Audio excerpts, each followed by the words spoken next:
A new study is finding that smoking is taking a much greater toll on women than it used to.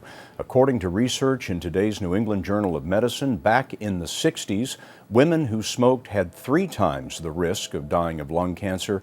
Now the risk is 25 times higher. One reason? Women have been starting to smoke earlier and they are smoking more.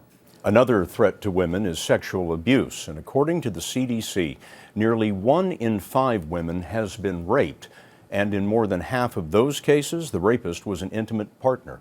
Today, the American College of Obstetricians and Gynecologists put out new guidelines for doctors for dealing with sexual abuse, and Dr. Jon LaPook is here to tell us more. John?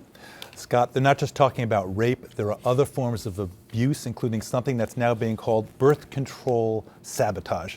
That's where a man interferes with a woman's contraception, for example, by poking holes in a condom or by throwing out birth control pills. In one study in Northern California clinics, 15% of women reported birth control sabotage.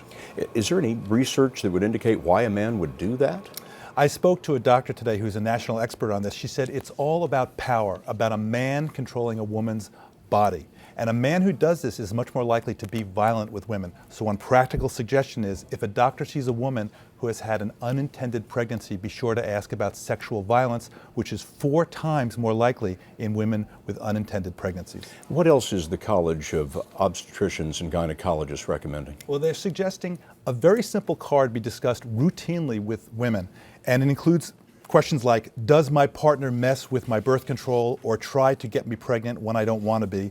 Does my partner make me have sex when I don't want to be? And Scott, this works. It dramatically lowers the odds of a woman being pressured to become pregnant when she doesn't want to. But what they're asking is for doctors like you to be a lot more proactive with women who come into the office. Yes, and not just looking for signs of violence and abuse, but also in educating women to make sure that they're empowered. John, thanks very much.